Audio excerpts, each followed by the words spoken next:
Very good evening class. Welcome to our YouTube channel RPSC bio academy. हम जो chapter पढ़ रहे थे प्लांट टैक्सोनॉमी, और प्लांट टैक्सोनॉमी में हम जो टॉपिक पढ़ रहे थे वायरस।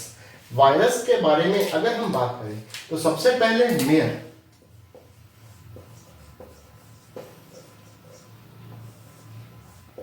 मेयर ने सबसे पहले टोबैको मोज़ेक वायरस पर स्टडी की। किस पर स्टडी की?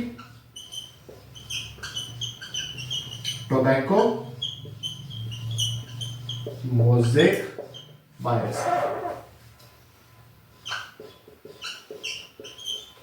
टोबैको मोज़ेक वायरस पर सबसे पहले स्टडी किसने की? मेयर ने। लेकिन जो डिस्कवरी की थी वो इवानोवस्की ने की।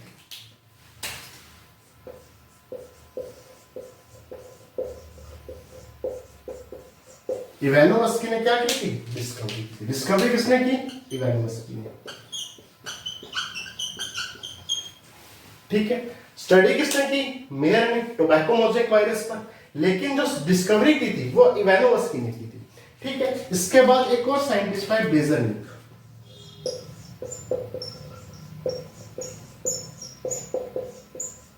बेजरनिक, अगर बेजरनिक की बात की जाए, इन्होंने वायरस को एक नाम दिया, contagium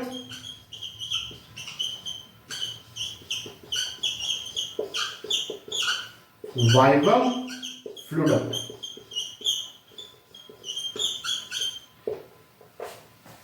contagium vivum fluidum. Contagium का मतलब होता है इन्फेक्शियस।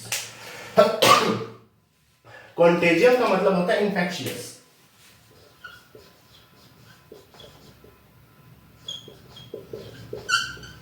इनफेक्शियस। वाइवम का मतलब होता है लिविंग। फ्लूइडम का मतलब होता है लिक्विड या फ्लूइड।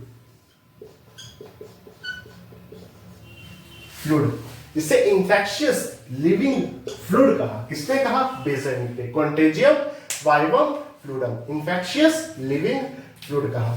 इसके बाद एक और साइंटिस्ट आए, क्या नाम था? स्टेनले। स्टेनले ने सबसे पहले इसे क्रिस्टलाइज किया।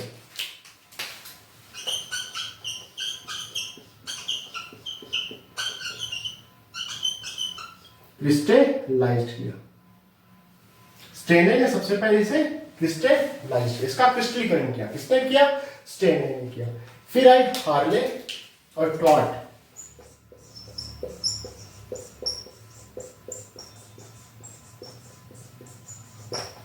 इन्होंने बैक्टीरियोफेज की खोज की।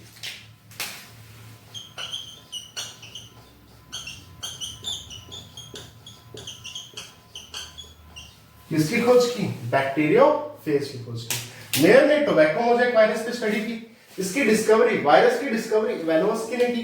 बेजरनिक ने इसे कॉन्टेजियम वाइवम फ्लूइडम कहा, यानी इन्फेक्शियस लिविंग फ्लूइड कहा। स्टेनले ने इसे क्रिस्टलाइज किया। ट्वार्ट और हार्ले ने इस बैक्टीरियोफेज की डिस्कवरी की। अब आगे चलते हैं।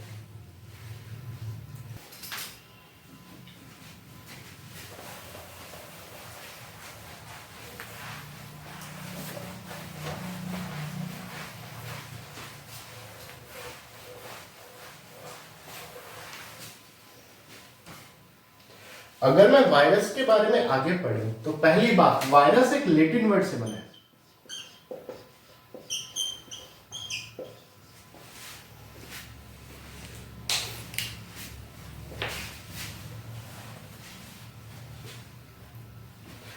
अगर हम आगे बात करें तो वायरस एक लैटिन वर्ड से बना है।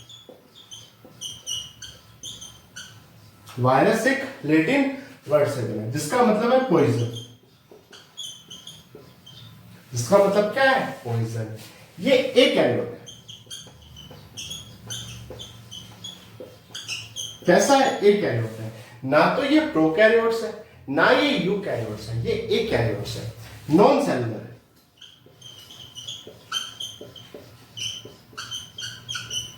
नॉन सेलुलर है, कोशिका नहीं पाई जाती। ओब्लिगेट पैरासाइट है।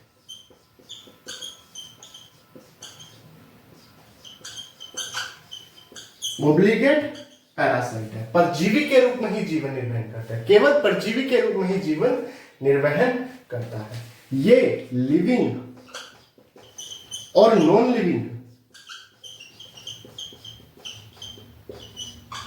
के बीच का कनेक्टिंग लिंक है।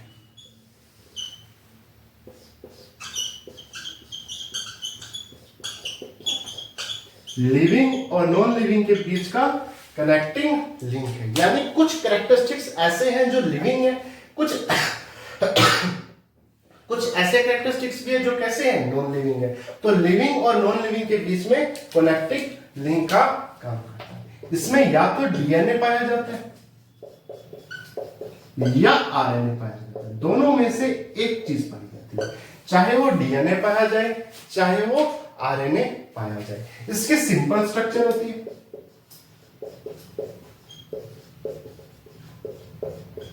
स्ट्रक्चर कैसी होती है, सिंपल स्ट्रक्चर होती है, जो कि न्यूक्लियोप्रोटीन की बनी होती है।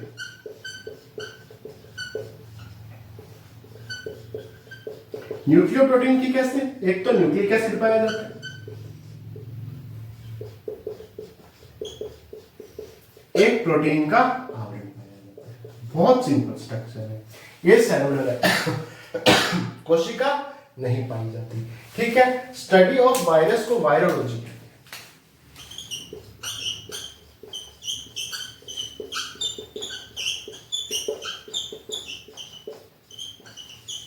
स्टडी ऑफ वायरस को क्या कहते हैं, वायरोलॉजी कहते हैं। ये डिजीज कोज करता है, डिजीज कोज करता है। किसमें, मैमल्स में, प्लांट्स में, माइक्रो ऑर्गेनिज्म में।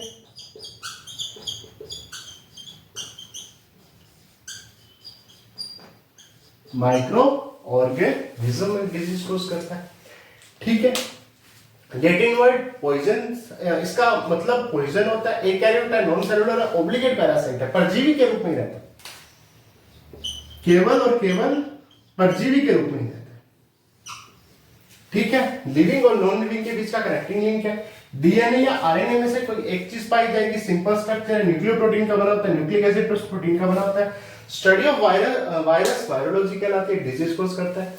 अब हम देखते हैं कि इसमें नॉन लिविंग कौन कौन से कैरेक्टरिस्टिक्स पाए जाते हैं। ऐसे कौन कौन से कैरेक्टरिस्टिक्स है जो नॉन लिविंग इसमें पाए जाते हैं।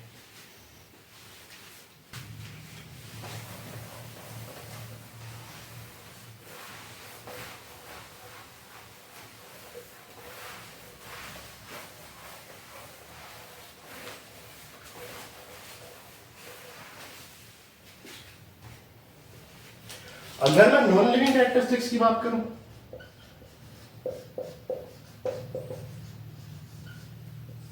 तो पहली चीज, चाहे इसमें सेल मेम्ब्रेन हो, सेल वॉल हो, सेल ऑर्गेनेलिज हो,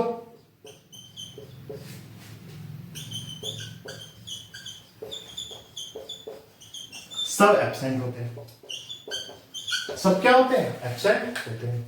दूसरी चीज, इनएक्टिव, इनएक्टिव रहता है, विदाउट होस्ट। होस्ट के बिना ही कैसे है, इनएक्टिव है। होस्ट अगर मिलेगा तो ही एक्टिव होगा, नहीं तो कैसा हो जाएगा, इनएक्टिव। इनएक्टिव रहता है विदाउट होस्ट, होस्ट के बिना ये कैसे रहता है, इनएक्टिव रहता है। ठीक है, इसे आइसोलेट भी कर सकते हैं और क्रिस्टलाइज भी कर सकते हैं।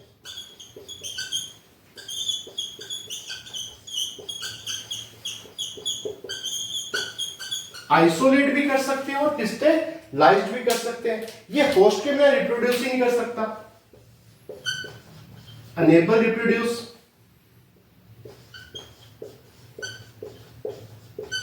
विदाउट होस्ट,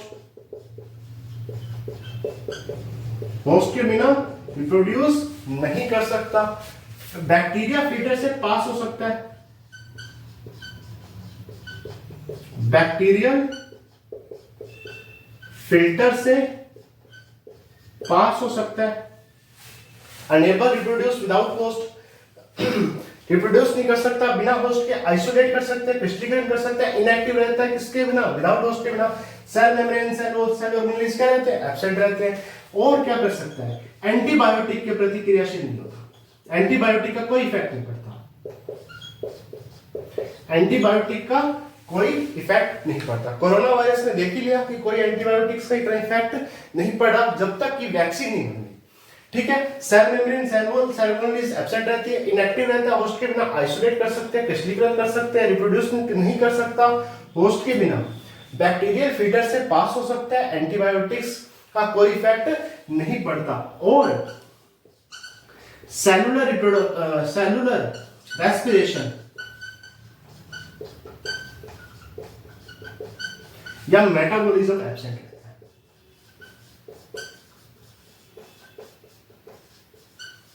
मेटाबॉलिज्म एब्सेंट रहता है। ये सब नॉन लिविंग कैरेक्टरिस्टिक्स है। ठीक है, cell membrane, cell wall, cell organelles absent रहते हैं, इनएक्टिव रहता है, बिना होस्ट के आइसोलेट कर सकते हैं, क्रिस्टलीकृत कर सकते हैं, रिप्रोड्यूस नहीं कर सकता होस्ट के बिना, बैक्टीरियल फीडर से पास हो सकता है, एंटीबायोटिक्स का कोई इफेक्ट नहीं पड़ता, सेलुलर रेस्पिरेशन और मेटाबॉलिज्म नहीं पाया जाता। अगर मैं लिविंग कैरेक्टरिस्टिक्स की बात करूं,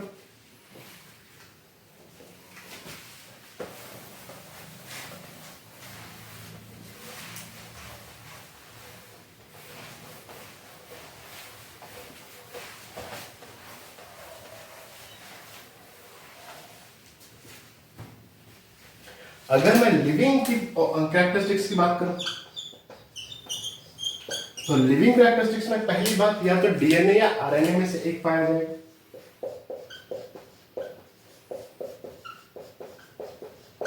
डीएनए या आरएनए में से एक पाया जाएगा। ठीक है, और जो डीएनए या आरएनए पाया जाएगा उसमें रेप्लिकेशन की कैपेसिटी होगी, रेप्लिकेशन की एबिलिटी होगी या कैपेसिटी होगी, रेप्लिकेशन की एबिलिटी या कैपेसिटी होगी। ठीक है, ये जो होस्ट है, होस्ट का प्रोटीन सिंथेसिस मैकेनिज्म है,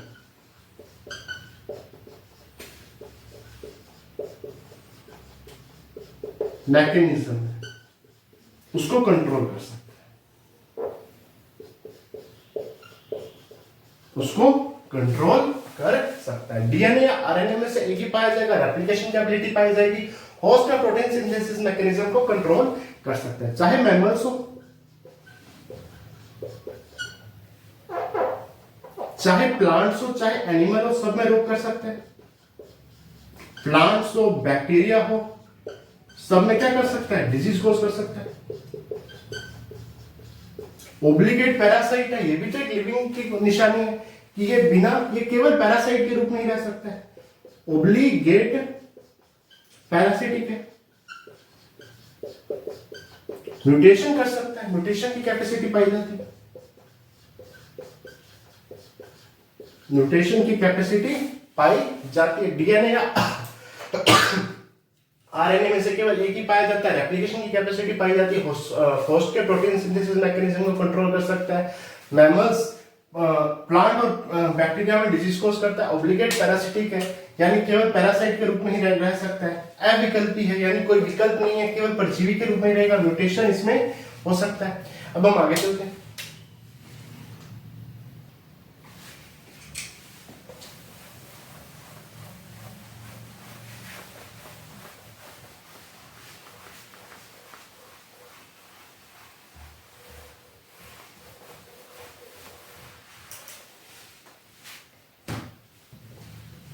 अगर मैं इसके साइज की बात करूं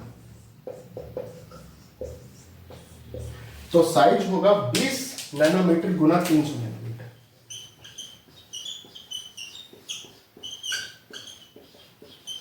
20 नैनोमीटर गुना 300 नैनोमीटर। इसकी कई शेप्स हो सकती है, शेप्स कई हो सकती है, जैसे ये फिलामेंटस हो सकता है,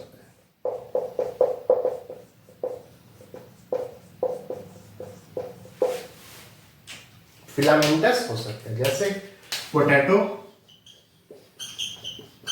latent, mosaic virus. Filamentous virus का एग्जांपल क्या है, पोटैटो, लेटेंट, मोज़ेक वायरस हो सकता है। हेलिकल हो सकता है,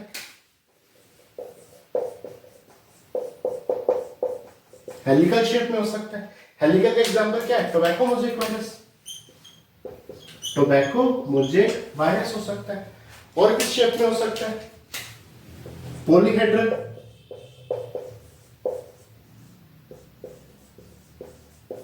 या इसे कहते हैं आइकोसाहेड्रल।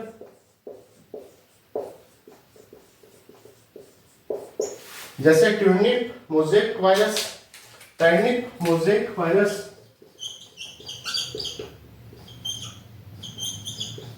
Turnip yellow mosaic virus,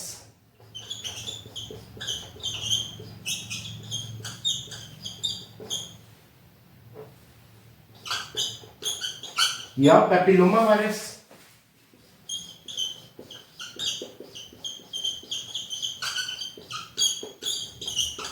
papilloma virus envelope shape या कैसे हो सकता है? स्फेरिकल हो सकता है।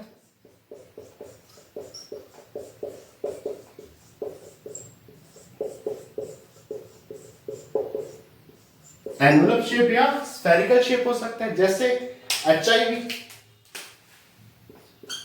Human immuno deficiency virus, HIV, influenza virus,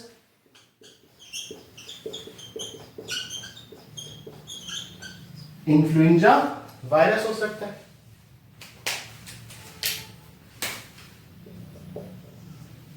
ठीक है, टैडपोल लाइक हो सकता है। पांचवा क्या आएगा? टैडपोल लाइक, टैडपोल शेप का, टैडपोल शेप का, जैसे लार्वा टैडपोल शेप का होता है वैसे। उसमें आएगा बैक्टीरियोफेज,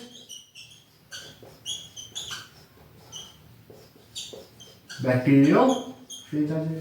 देखो फिलामेंटस हो सकता है potato Latin mosaic virus, helical हो सकता है टोबैको मोज़ेक वायरस, पॉलीहेड्रल या आइसोहेड्रल हो सकता है, आइकोसाहेड्रल हो सकता है टर्निप येलो मोज़ेक वायरस या पेपिलोमा वायरस, एनवेलप या स्फेरिकल हो सकता है। इसके चारों तरफ अगर एनवेलप पाया जाएगा तो ये पूरा स्फेरिकल या गोल हो जाएगा। जैसे HIV हो गया, इन्फ्लुएंजा वायरस हो गया, टैडपोल शेप का हो सकता है, बैक्टीरियोफेज। अब आगे चलते हैं।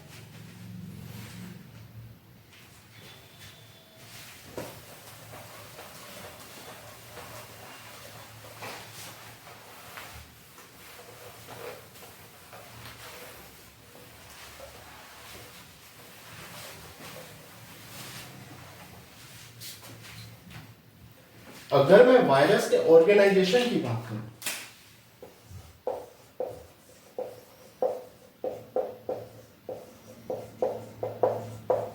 तो ये दो ही चीजों से मिलकर बना है, क्योंकि ये कैसा है? न्यूक्लियोप्रोटीन है।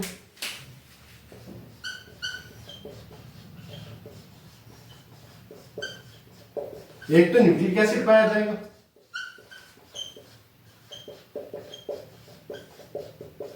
एक क्या पाई जाएगी? प्रोटीन पाई जाएगी। अगर न्यूक्लिक एसिड की बात की जाए तो या तो DNA या RNA में से कोई एक चीज पाई जाएगी, ठीक है, और प्रोटीन पाई जाएगी। अगर मैं DNA या RNA में से किसी एक चीज की बात करूं, यह सेंटर में होगा और ये पेरिफेरल यानी परिधि की तरफ,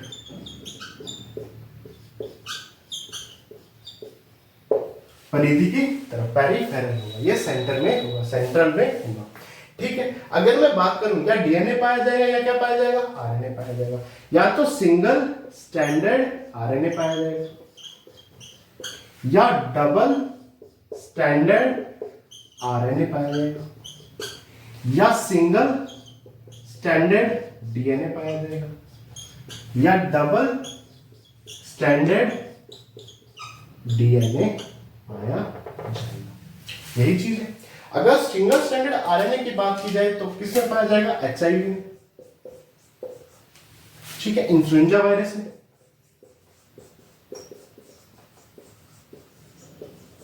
इन्फ्लुएंजा वायरस में। डबल स्टैंडर्ड RNA की बात की जाए तो रोटा वायरस, रियो वायरस, रोटा वायरस, रियो वायरस। सिंगल स्टैंडर्ड RNA की बात की जाए तो 174 बैक्टीरियोफेज,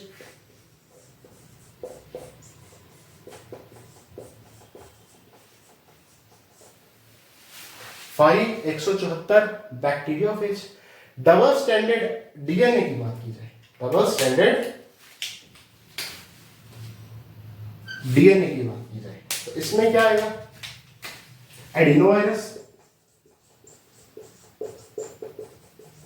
हर्पीज वायरस, ठीक है। तो इसमें डीएनए या आरएनए में से कोई एक चीज पाई जाती है, उसमें भी या तो वो डबल स्टैंडर्ड होगा या वो कैसा होगा, सिंगल स्टैंडर्ड होगा। जैसे सिंगल स्टैंडर्ड आरएनए के रूप में एचआईवी आ गया, इन्फ्लुएंजा आ गया, डबल स्टैंडर्ड आरएनए के रूप में रोटा वायरस, रियो वायरस आ गया, डबल सिंगल स्टैंडर्ड डीएनए के रूप में 5-174 बैक्टीरियोफेज आ गया, ये एक ही है। और डबल स्टैंडर्ड डीएनए के रूप में एडिनो वायरस या हर्पीज वायरस आ गया। प्रोटीन की बात करें तो प्रोटीन कैप्सिड के रूप में पाई जाती है। किस रूप में पाई जाती है, कैप्सिड के रूप में पाई जाती है, कैप्सिड के रूप में पाई जाती है, जिसमें छोटे छोटे कैप्सोमियर आपस में मिलकर कैप्सिड बनाते हैं, छोटे छोटे कैप्सोमियर।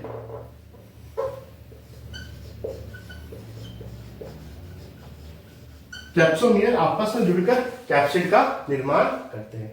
अब हम एक वायरस की स्ट्रक्चर को देखते हैं।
देखिए ये जो स्ट्रक्चर है, ये स्ट्रक्चर है किसकी, टोबैको मोज़ेक वायरस की।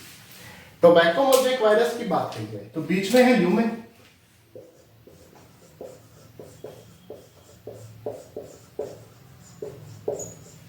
ल्यूमेन है, ये है आरएनए, सिंगल स्टैंडर्ड आरएनए, ये है कैप्सिड, ये कैप्सिड सारा इसके ऊपर है, ठीक है। ये बिल्कुल मैंने इसको दिखाया, कैप्सिड पूरी तरह से इसको कैसे कवर करके रखा है, कैप्सिड। और ये एक कहलाता है कैप्सुलियर।